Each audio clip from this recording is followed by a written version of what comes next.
তুমি মানুষকে ভালোবাসো, ভালোবাসা অর্জনের চাইতে ভালোবাসা রক্ষা করা কঠিন। আসসালামু আলাইকুম। আপনারা সবাই কেমন আছেন? আশা করি ভালো আছেন। আমিও আল্লাহর অশেষ রহমতে ভালো আছি। কাছের বা দূরে, দেশ এবং দেশের বাইরে যে যেখান থেকে আমার ভিডিওটা দেখছেন আপনাদেরকে অসংখ্য ধন্যবাদ। আর ভিডিওটা দেখা শুরুতে একটা লাইক দিয়ে ভিডিওটা দেখা শুরু করবেন। আর যদি আমার ভিডিওর কোনো অংশ ভালো লেগে যায় তাহলে অবশ্যই আমার চ্যানেলটা সাবস্ক্রাইব করে আমার পাশে থাকবেন। আদনানের বাবা কিন্তু নাস্তা দিয়ে দিয়েছি সকালে, সে নাস্তাটা খেয়ে নিচ্ছে। এখন কিন্তু চা বানাতে চলে আসছি, কারণ সকালবেলায় আমি লিকারটা বানিয়ে রেখেছি। আমার চুলায় কিন্তু গ্যাস নেই, গ্যাসটা চলে গেছে, তাই আমি কারেন্টের চুলায় মনে করেন লিকারটা বসিয়ে দিয়েছি। আমার লিকার কিন্তু গরম হয়ে গেছে। এখন আমি এই তো কাপের ভিতরে গুঁড়ো দুধ আর কফিটা দিয়ে দিয়েছি, লিকারটা ঢেলে নিলাম। এখন ভালো করে একটু নেড়ে চেড়ে নিচ্ছিলাম, কারণ গুঁড়ো দুধ দিলে মনে করেন যে একটু ভালো করে না নাড়লে মানে নিচে একটু দানা হয়ে থাকে, মানে ভালো মতো সেটা মানে গলে না। এই কারণে একটু বারবার ভালো করে একটু নেড়ে চেড়ে নিচ্ছিলাম। তা আমার হয়ে গেছে। এখন আমি আদনানের আব্বুকে চাটা দেব। আমাদের বাসায় কিন্তু এখন মনে করেন আজকে শনিবার, গ্যাসটা চলে গেছে, কি বলবো, রান্না বান্না করতে কষ্ট হয়ে যায়। তাই তো দেখেন আমি কিন্তু নিয়ে আসলাম আদনানের আব্বুকে, আমি চাটা দিচ্ছি আর বলছিলাম যে চা খেয়ে বাজারে যাও, কিছু টুকিটাকি কেনাকাটা আছে, এই কারণে মনে করেন বাজার সদাই করতে হবে। আদনান আবার কোচিং থেকে আসছে, তার আব্বু আবার জিজ্ঞাসা করছিল যে আজকে স্যার কী পড়িয়েছে, মানে এসব বিষয় নিয়ে কথা বলছিল। তা আদনানের আব্বু এই তো দেখেন চা খাওয়া কিন্তু হয়ে গেছে, সে বাজার থেকে এসেও পড়েছে, সাথে আবার পানি গ্লানও নিয়ে গেছে, পাম্পে থেকে পানি নিয়ে আসছে। আমরা কিন্তু বাহির থেকেই পানিটা খাই, যেটা পাম্পের পানি সেটাই এনে খাই, বাসার পানিটা কিন্তু আমরা কেউই খাই না, রান্না বান্নার কাজে ইউজ করি। আর এখানে দেখেন এই তো বাজার নিয়ে আসছে, এখন আম্মা এগুলো সব খুলে নিচ্ছিল, তা আমি আবার সাথেই দাঁড়ানো।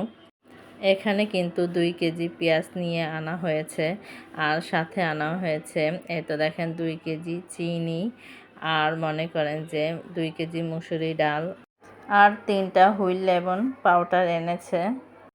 আজকে এগুলোই নিয়ে আনা হয়েছে, কারণ আরও আনা হয় মাসের বাজার একসাথেই মানে করে ফেলি, কিন্তু ওইগুলো একসাথে দেখানো হয় না, কারণ আমার আব্বা আদনানের বাবা দুজনেই বাসায় থাকে। দেখা যায় কিছু জিনিস আমার আব্বা নিয়ে আসে, আবার কিছু জিনিস আদনানের বাবা নিয়ে আসে, এই কারণে মানে একত্রে জিনিসগুলো দেখাতে পারি না। কিন্তু মাসের বাজারগুলো আমরা খুব সুন্দরভাবে মনে করেন একসাথে কিনে রেখে দিই। পেঁয়াজটা কম কিনা হয়েছে, কারণ এখন বর্তমানে পেঁয়াজের দাম কিন্তু ভালোই চড়া, এই কারণে মনে করেন পেঁয়াজটা 2 কেজি 3 কেজি এরকম করেই কিনে এখন খাচ্ছি।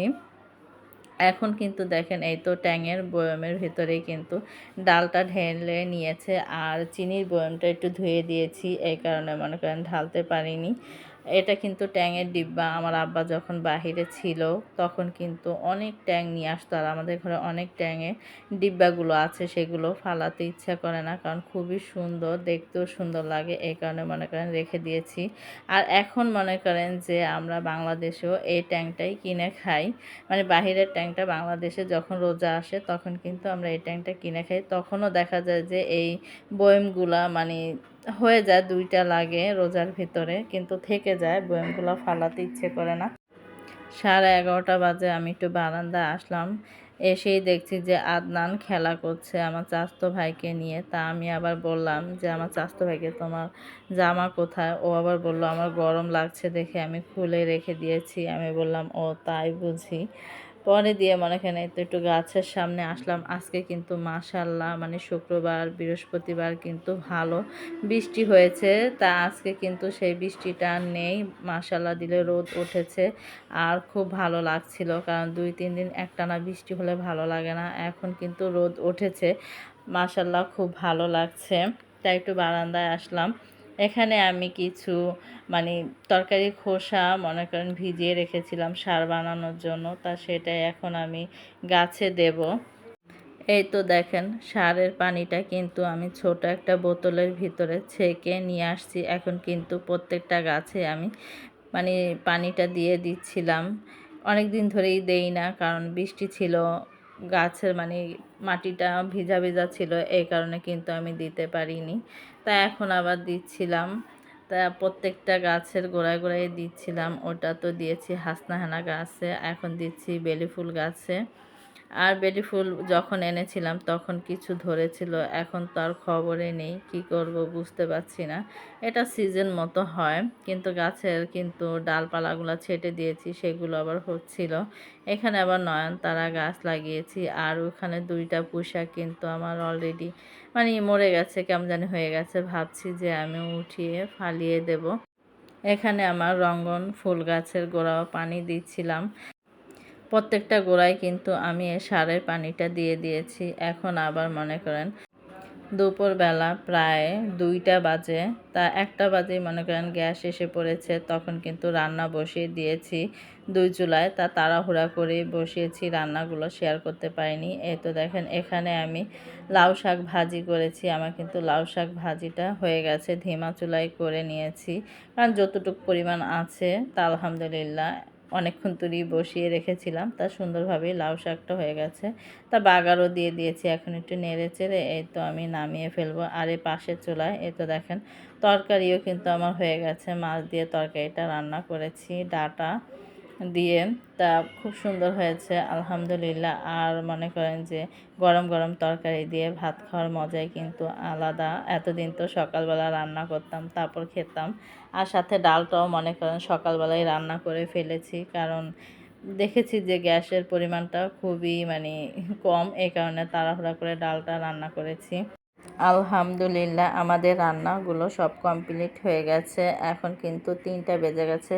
এখানে লাউ শাক ভাজি করেছি, আর এখানে বাঁচা মাছ আলু দিয়ে ডাঁটা দিয়ে রান্না করেছি, আর আছে মুসুরি ডাল পাতলা, তা সেটা দিয়ে আলহামদুলিল্লাহ খাচ্ছি। আর মাছের নামটা কিন্তু বলতে পারছি না ভালো করে, তাই আদনানের আব্বুকে জিজ্ঞাসা করলাম যে মাছের নামটা জানি কি। পরে আদনানের আব্বু বললো যে বাঁচা মাছ, তা আমি কখনো নাম শুনিনি, কিন্তু খেয়েছি এই মাছটা অনেক, কিন্তু নাম শুনিনি, তাই আমার বলতে একটু কেমন জানি লাগছিল, বাঁচা মাছ আমি তো জীবনে খাইনি, এরকম অবস্থা। তা আলহামদুলিল্লাহ মাছটা খুব মজা ছিল এবং রান্নাটাও খুব সুন্দর হয়েছে। প্রত্যেকটা খাবার, শাক তো পছন্দ করি, শাক তো ভালো লাগে। তা আদনানের আব্বু শাক দিয়ে খেয়ে ফেলেছে, এখন কিন্তু মনে করেন মাছ দিয়ে খাচ্ছে। আদনানও ওখানে বসেছে, আমার আম্মাও বসেছে, আমারটাও কিন্তু আছে সাথেই। আমিও এখন খেতে বসে যাব। তা আদনানের আব্বুকে আবার বলছিলাম যে গরম গরম তরকারি কেমন লাগছে, আদনানের আব্বু বলছে যে না সবই গরম, ভালোই লাগছে। মানে ভাতটাও রান্না করেছি, কি বলবো, কিছুদিন মনে করেন গ্যাস থাকে, আবার কিছুদিন গ্যাস থাকে না, এই অবস্থা। তা আমাদের ঢাকা শহরের মানুষের খুবই কষ্ট, বলার ভাষা নেই। তা খাওয়া দাওয়া করে কিছুক্ষণ একটু জিরিয়ে তারপর মনে করেন বিকেলবেলা বের হলাম। এটা কিন্তু আমার শুক্রবারের বিকেলের ব্লগ, সেটাই শেয়ার করে দিচ্ছি, কারণ শেয়ার করা হয়নি। তা আমি একটু বের হলাম, যে 2 দিন ধরে বের হতে পারি না, তা আশেপাশের কি অবস্থা, বৃষ্টি ছিল, তা বিকেল থেকে কিন্তু কোনো বৃষ্টি নেই শুক্রবার, তাই একটু বের হলাম, একটু দেখছিলাম। আর দেখেন রাস্তাঘাট খুবই নীরব, ভালোই লাগছিল। তা বেরিয়ে কিন্তু আমাদের উপরতলার এক বাচ্চার সাথে দেখছিলাম যে ও মাদ্রাসায় পড়ে, মাদ্রাসার পোশাক পরে দাঁড়িয়ে আছে, তা ভালো লাগলো। তা কিছুক্ষণ কথা বললাম যে মাদ্রাসায় গিয়েছো কি না, পড়ালেখা কেমন চলছে। তা আমি আবার ভিডিও করছি দেখে ছেলেটা কথা বলতে পারছে না, ছোট মানুষ, হাসতেছে, তা ভাল লাগলো। তাই তো আসলাম এই সাইডে, দেখেন বাসার সামনে কত সুন্দর ফুল গাছ লাগিয়ে রেখেছে, খুব সুন্দর লাগছে, ফুলগুলো ধরে আছে। আর মনে করেন ভালোই লাগে রাস্তার ভিতরে এত সুন্দর ফুল গাছ, এরা যেই ফুলই হোক না কেন খুব সুন্দর লাগে। অপর সাইডেও কিন্তু এই তো দেখেন মানে বাসার গেটের সামনে দিয়ে ফুল গাছ লাগিয়ে দিয়েছে, ভালোই লাগছে। এরকম যদি প্রত্যেক বাসার গেটের সামনে দিয়ে যদি ফুল গাছ লাগানো থাকতো তাহলে কিন্তু ভালো লাগতো, কিন্তু কী করবে, রাস্তার সাইডে তো বাচ্চারা ছিঁড়ে ফেলে, তাও অনেকে শখ করে লাগায়, ভালোই লাগে। তা দেখছিলাম, দেখেন বৃষ্টিতে তো সারা মানে জায়গা কাদা কাদা মানে হয়ে আছে, বৃষ্টিতে ভেজা ভেজা। তো এখানে আবার দেখেন এতক্ষণ কিন্তু কেউ ছিল না, এখন কিন্তু সবাই এসে পড়েছে বাচ্চারা। এখানে আদনান আর আমার চাচাতো ভাই কোথা জানি যাচ্ছে, তা আমি আবার বলছিলাম, পরে বলছে আম্মু এইখানে আমি এসে পড়ছি। এখন কিন্তু আমি একা না, আমার নিচে ফ্ল্যাটের এক আপা আসছে, তার সাথেই আমি একটু হাঁটছিলাম। তা বিকেলে আমি মাঝে মাঝে এই জায়গা দিয়ে হাঁটি, আমার কাছে ভালো লাগে। আর আদনান যখন বিকেলবেলা বের হয় খেলা করে, তখন আমি ওর সাথেই বের হই। আর ওই তো দেখেন আকাশে একটা প্লেন যাচ্ছে, আর এখানে অনেক সুন্দরভাবে ঝাঁকে ঝাঁকে পাখিগুলো উঠছে, মানে এত ভালো লাগছে। তাই আমি একটু শ্যুট করলাম, আর ভিডিওটা বড় করব না। সবাই ভালো থাকবেন, সুস্থ থাকবেন, আমাদের জন্য দোয়া করবেন, আমরা আপনাদের জন্য দোয়া করি। আল্লাহ হাফেজ।